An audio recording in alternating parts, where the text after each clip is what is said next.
नमस्कार दोस्तों, GK study with Rakesh में आपका हार्दिक स्वागत है। और भी दोस्तों कैसे हैं? हम लास्ट वीडियो लेक्चर में राजस्थान की कला एवं संस्कृति पढ़ रहे थे दोस्तों। कला एवं संस्कृति के तहत राजस्थान की चित्रकला पढ़ रहे थे और चित्रकला में भी हमने 2 स्कूल कंप्लीट कर दिए थे दोस्तों। अब 2 स्कूल बच जाते हैं दोस्तों, आपका एक तो ढूंढाड़ स्कूल और एक आपका हड़ौती स्कूल। तो आज दोस्तों हेडिंग डाल दीजिए ढूंढाड़ स्कूल। तो हेडिंग डालें दोस्तों Dhundhar school of the paintings, Dhundhar school of the paintings.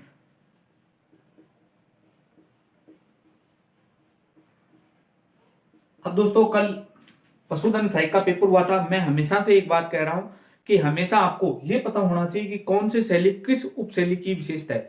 पशुधन सहायक के पेपर में एक इजी सा प्रश्न पूछ लिया, उन्होंने सीधा प्रश्न पूछा कि झालावाड़ किस शैली की उपशैली है।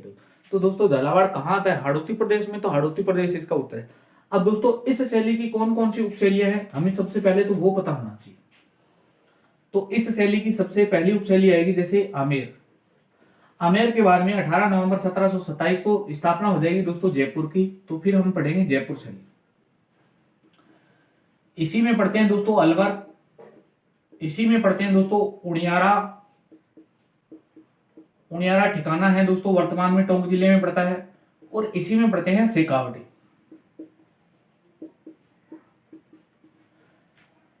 प्रत्यक्ष रूप से तो 4 ही शैली है दोस्तों। शेखावटी शैली यानी राजस्थान के जितने भी राइटर्स हैं वो शेखावटी को इसमें शामिल नहीं करते हैं, लेकिन फिर भी कुछ राइटरों ने माना है कि शेखावटी इसी का पार्ट है, तो हम भी इसको पढ़ लेते हैं दोस्तों।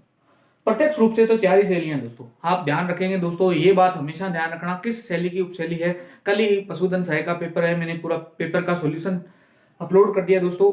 यानी आपको अगर मेरे वीडियोस देख रहे हैं दोस्तों तो एक वीडियो से एक सिंगल सवाल भी बाहर नहीं गया दोस्तों। 37 क्वेश्चन, शायद एक क्वेश्चन ऐसा था हिस्ट्री का, यानी राजस्थान हिस्ट्री का, हालांकि हमने करवा नहीं रखी, वो थोड़ा सा अटपटा सा प्रश्न था। बाकी ऐसा कोई प्रश्न नहीं था दोस्तों जो हमारे वीडियो लेक्चर से भी बाहर। तो स्टार्ट कर लेते हैं दोस्तों। आमेर स्कूल छोटा सा स्कूल है, आज इसको पढ़ लेते हैं। आमेर चित्रशैली दोस्तों एक बात ध्यान रखना, आपको कभी फंसाने के लिए प्रश्न आ जाएगा कि निम्न में से सर्वाधिक मुगल प्रभाव किस शैली पर पड़ा। अब सर्वाधिक मुगल प्रभाव ऑप्शन में हमेशा या तो आमेर मिलेगा या जयपुर, ये दो तो मिलेंगे दोस्तों। अब आमेर और जयपुर में सर्वाधिक मुगल प्रभाव देखने को मिला था दोस्तों। अब दोस्तों आमेर और जयपुर अगर ऑप्शन में है, या तो जयपुर अकेला आमेर है तो अकेला चलेगा, अगर अकेला जयपुर है तो अकेला चलेगा। लेकिन अगर दोनों साथ में हैं तो उत्तर आमेर आना चाहिए दोस्तों, क्योंकि आमेर का पहला शासक हुआ था बारमल, जिसने मुगलों की अधीनता स्वीकार कर ली थी दोस्तों। अगर जयपुर पढ़ते हो तो दोस्तों 4 चीजें जरूर पढ़ लेना, यानी 4 शासक या 4 या 5 शासक तो आपको पता ही होना चाहिए दोस्तों। सबसे पहला शासक है बारमल। बारमल की एक ही विशेषता है दोस्तों, मुगल अधीनता स्वीकार करता है। बारमल का पोता मानसिंह, मानसिंह का हमेशा प्रश्न पूछा जाता है दोस्तों, इसका सैनिक अभियान। इसके बारे में मिर्जा जयसिंह, दोस्तों मिर्जा जयसिंह की एक ही बात पूछी जाती है कि मिर्जा की उपाधि किसने दी थी। तो एनसीईआरटी, हालांकि यहां तक एनसीईआरटी में लिखा हुआ है कि जहांगीर ने दी थी, लेकिन जहांगीर उत्तर नहीं आएगा दोस्तों, सांझा आ जाएगा। इसके बाद में दोस्तों राजा आता है जिसका नाम है सवाई। ये प्रश्न तो खूब पूछा जाता है दोस्तों, सवाई जयसिंह। सवाई जयसिंह को सवाई की उपाधि किसने दी थी? तो एक तो ये प्रश्न बनता है, तो सवाई की उपाधि देने वाला शासक था औरंगजेब। यानी एम पहले आता है, एस पहले आता है, एम पहले आता है, तो मुगल बादशाह भी पहले वाला पहले आएगा, इसमें का बाद में आएगा दोस्तों। इसके बाद में दोस्तों एक शासक आता है सवाई जगत सिंह। जगत सिंह सेकंड है ये। इसका एक ही प्रश्न पूछा जाता है दोस्तों, सवाई जगत सिंह यानी किस मुगल शासक ने, किस जयपुर के किस शासक ने ये आर्थिक पाश्रय की संधि कर ली थी। तो ये कल पेपर में आ चुका है दोस्तों। 5 शासक ये पढ़नी है दोस्तों आपको। बारमल की एक ही बात है, इसकी भी एक बात है। इनकी 2 बड़ी बड़ी बातें तो यही ध्यान रखना कि मिर्जा की उपाधि किसने दी और सवाई की उपाधि किसने दी। इनके अलावा इनसे प्रश्न बनता है दोस्तों, तो एक ही प्रश्न बनता है इनके प्रमुख जितने भी सैनिक अभियान है, यानी जितने भी सैनिक अभियान है आपको एक एक सैनिक अभियान के बारे में पता होना चाहिए। इनके जीवन का पहला सैनिक अभियान था रणथंभौर दुर्ग पर सब, लेकिन वो इनका स्वतंत्र सैनिक अभियान नहीं था। स्वतंत्र सैनिक अभियान कौन सा था दोस्तों? तो स्वतंत्र सैनिक अभियान था ये हल्दी घाटी वाला। रीट अभी लेवल 2 का पेपर हुआ है तो हल्दी घाटी से प्रश्न आ गया दोस्तों। रावल सेनापति, यानी ऐसा कोई प्रश्न नहीं बनता दोस्तों इनके अलावा।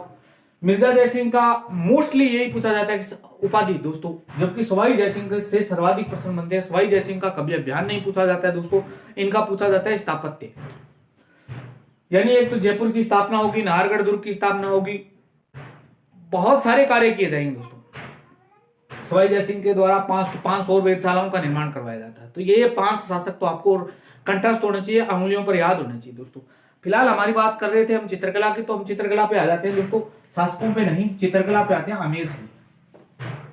तो आमेर शैली में दोस्तों पहली बात तो आपको यही याद होना चाहिए कि आपको सीधा प्रश्न आएगा कि प्राकृतिक रंगों का सर्वाधिक प्रयोग किस शैली की विशेषता है। तो प्राकृतिक रंगों का सर्वाधिक प्रयोग इसी शैली की विशेषता है दोस्तों।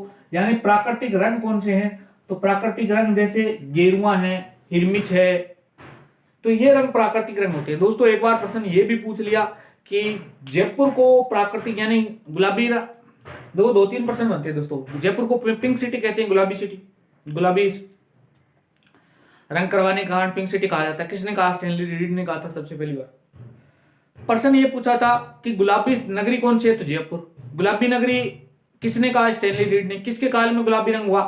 राम सिंह। किसके आगमन पर? एडवर्ड सप्तम के आगमन पर दोस्तों। प्रश्न एक बार ये आया था कि गुलाबी यानी जयपुर का जयपुर में निम्न में से कौन सा रंग पुतवाया गया था एडवर्ड सप्तम के आगमन पर राम सिंह ने? उसमें गुलाबी भी था और गेरुआ भी था। तो ध्यान रखना, गुलाबी रंग नहीं आएगा, गेरुआ रंग आ जाएगा दोस्तों। यानी गुलाबी लाइट, गेरुआ जो रंग होता है वो लाइट पिंक होता है दोस्तों। तो पहला प्रश्न तो ये है, प्राकृतिक रंगों का सर्वाधिक प्रयोग। दूसरी चीज आप याद रखेंगे दोस्तों, क्या याद रखेंगे कि इसका प्रारंभ काल,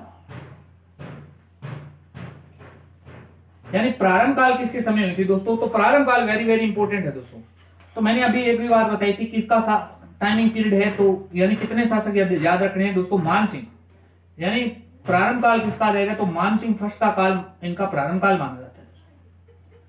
मान सिंह फर्स्ट के काल में यहाँ का चित्रकार था दोस्तों जिसका नाम था पुष्पदत्त। यानी मान सिंह का एक चित्रकार है, चित्रकार का नाम है पुष्पदत्त। इस पुष्पदत्त ने यानी मान सिंह के काल में आदि पुराण ग्रंथ का चित्रण किया था, आदि पुराण का चित्रण किया। एक तो ये ध्यान रखना है दोस्तों, यानी प्रारंभ काल किसका है, तो मान सिंह फर्स्ट का। मान सिंह फर्स्ट के काल में मान सिंह का दरबारी चित्रकार पुष्पदत्त ने आदि पुराण नामक ग्रंथ का चित्रण किया था दोस्तों। और क्या याद रखेंगे दोस्तों, आमेर दुर्ग में भित्ति चित्रों का कार्य इन्हीं के काल में हुआ था। आमेर दुर्ग में भित्ति चित्रों का कार्य स्टार्ट हुआ था ना दोस्तों, भित्ति चित्रों का कार्य,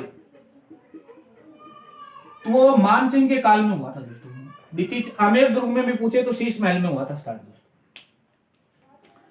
नेक्स्ट प्रश्न पूछा जाता है दोस्तों कि स्वर्ण काल किसका है। आपसे इस प्रकार आएगा स्वर्ण काल या विकसित करता, विकसित करता, तो ये काल किसका आ जाएगा दोस्तों, तो ये आ जाएगा दोस्तों मिर्जा जयसिंह। अभी मैंने बताया था ना कि मिर्जा जयसिंह, ये मिर्जा जयसिंह इनका स्वर्ण काल है। अब मिर्जा जयसिंह का काल स्वर्ण काल क्यों है दोस्तों, तो आमेर शैली में सर्वाधिक चित्र, यानी आमेर शैली में सर्वाधिक चित्र जो चित्रित हुए ना, आमेर शैली में सर्वाधिक चित्र, तो इनके काल में चित्रण हुए दोस्तों। इनका दरबारी चित्रकार कौन कौन थे दोस्तों, दरबारी चित्रकार, तो दरबारी चित्रकार में एक तो हुकुमचंद है दोस्तों, हुकुमचंद, एक है मुरारीदास, मुरारीदास। मिर्जा राजा जयसिंह की एक ध्यान रखना बिहारी सतसई का चित्रण हुआ है, बिहारी सतसई एक ग्रंथ है दोस्तों, बिहारी सतसई का चित्रण भी इनके काल में हुआ दोस्तों। तो ये 3 कार्य याद रखने, बिहारी सतसई, बिहारी एक कवि था दोस्तों, इनका दरबारी कवि था बिहारी। सतसई का मतलब होता है 700 दोहे। तो ये जयसिंह है, ये कहते हैं दोस्तों अपने पद से भटक गया था, तब बिहारी ने इनको कुछ दोहे लिखे थे। बिहारी के दोहे सुनने के बाद में इसने पुनः राजकार्य अच्छे से संचालित किया दोस्तों। बिहारी के दोहे सुनने पर यह एक यानी एक सोने के सर्पी दान देता था, ऐसा मानता है, लेकिन वो सब साहित्य के अंतर्गत पढ़ेंगे दोस्तों। आप तो सिर्फ इतना याद रखना कि प्राकृतिक रंगों का प्रयोग आमेर शैली की विशेषता। प्रारंभ काल मानसिंह फर्स्ट का काल। मानसिंह फर्स्ट के काल में पुष्पदत्त नामक चित्रकार ने आदि पुराण ग्रंथ का चित्रण किया दोस्तों। और क्या आमेर दुर्ग के शीश महल में भित्ति चित्रों का चित्रण हुआ। विकसित करता है स्वर्ण काल किसका है, तो मिर्जा जयसिंह का है दोस्तों। मिर्जा जयसिंह के काल में कौन कौन चित्रकार है, हुकमचंद और मुरारीदास दोस्तों। आमेर शैली में सर्वाधिक चित्र हुए बिहारी सतसई का चित्रण हुआ दोस्तों। अब दोस्तों पढ़ते हैं प्रमुख चित्र, यानी यहां के प्रमुख चित्र कौन कौन से। आमेर शैली के प्रमुख चित्र,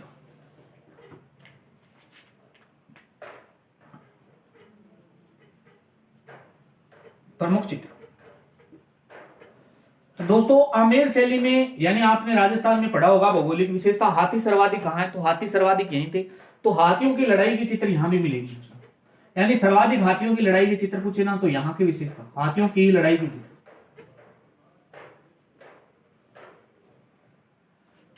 दूसरा चित्र कौन सा मिलेगा दोस्तों, हाथियों की लड़ाई के चित्र के अलावा घोड़े का चित्रण भी हुआ है। घोड़े का चित्रण सर्वाधिक तो मारवाड़ में हुआ दोस्तों, मारवाड़ में, बीकानेर में हुआ। एक है वात्स्यन द्वारा रचित कामसूत्र का चित्रण, यानी वात्स्यन ने किताब लिखी। वात्स्यन नामक एक राइटर हुआ है। राइटर, इसकी रचना कौन सी थी, यानी इसका प्रमुख ग्रंथ कौन सा है, कामसूत्र नामक इसकी रचना है। इसका भी चित्रण आमेर शैली में देखने को मिलता है। रजबनामा का भी चित्रण हुआ दोस्तों, रजबनामा का चित्रण। इस रजबनामा में दोस्तों कहते हैं कि 169 चित्रों का समूह है ये, 169 चित्रों का समूह है, यानी एक को कुल मिलाकर इसमें 169 चित्र हैं दोस्तों। अब पूछ लेता है दोस्तों यहां के प्रमुख चित्रकार। तो दोस्तों प्रमुख चित्रकारों में मैंने नाम कितने बता दिए दोस्तों। पहला कुछ चित्रकार आया था दोस्तों, लिख देता हूं वापस से। पहला चित्रकार था जिसका नाम था पुष्पदत्त। दूसरा चित्रकार आया था हुकुमचंद, मुरारीदास, मुरारीदास के अलावा एक चित्रकार और है जिसका नाम आएगा दोस्तों मनीराम। तो ये इतने ही चित्रकार है दोस्तों इस शैली में, और ये हमारी शैली विधिवत तरीके से कंप्लीट हो जाती है दोस्तों। आशा करता हूं आपको इस शैली से संबंधित अच्छे से समझ में आ गया हो दोस्तों, क्योंकि आमेर शैली का आगे परिवर्तित नाम हो जाएगा दोस्तों जयपुर शैली, तो वो एक सेपरेट वीडियो में पढ़ेंगे दोस्तों। फटाफट रिपीट मार देता हूं, यानी प्राकृतिक रंगों का प्रयोग प्रारंभ काल मानसिंह, क्या हुआ, पुष्पदत्त ने पुष्पदत्त चित्रकार था, उसने आदि पुराण ग्रंथ का चित्रण किया और आमेर दुर्ग के शीश महल में भित्ति चित्र बनवाए दोस्तों। स्वर्ण काल किसका, मिर्जा जयसिंह का। मिर्जा जयसिंह ने क्या किया, मिर्जा जयसिंह ने दोस्तों पहली बात तो यानी आमेर में सर्वाधिक चित्र चित्रित करवाए, और इसका दरबारी चित्रकार थे हुकुमचंद और पुष्पदत्त थे दोस्तों। हुकुमचंद और मुरारीदास थे। पुष्पदत्त तो मानसिंह फर्स्ट का था। बिहारी सतसई का चित्रण हुआ दोस्तों। अन्य कौन कौन से चित्र है दोस्तों, हाथियों की लड़ाई, घोड़ों का चित्रण वात्स्यन द्वारा, कामसूत्र का चित्रण। ये भी तो वैसे ही याद रख लेना दोस्तों, कामसूत्र किसकी रचना है, वात्स्यन की रचना है दोस्तों। रजबनामा का चित्रण हुआ। रजबनामा का 169 चित्रों का समूह है दोस्तों। रजबनामा का तो बहुत सारी शैलियों में है दोस्तों। यहाँ के चित्रकार पुष्पदत्त, हुकुमचंद, मुरारीदास, मनीराम। तो ये थी आमेर शैली। आपको कैसी लगी दोस्तों। आज मैंने वीडियो में बहुत सारा सुधार किया दोस्तों। आवाज को लेकर थोड़ा कुछ मेरे मित्रगण कह रहे थे दोस्तों वीडियो क्लियर नहीं आ रहा था। आज आप देखकर बताना दोस्तों आमेर शैली में का वीडियो कैसा लगा आपको, यानी पूरी क्लियरिटी के साथ मिल रहा है या नहीं मिल रहा, अभी भी कोई कमी है तो सुधारात्मक प्रयास जरूर किया जाएगा दोस्तों। आप बताना कमेंट करके। मिलते हैं नेक्स्ट वीडियो में। जय हिंद, जय भारत।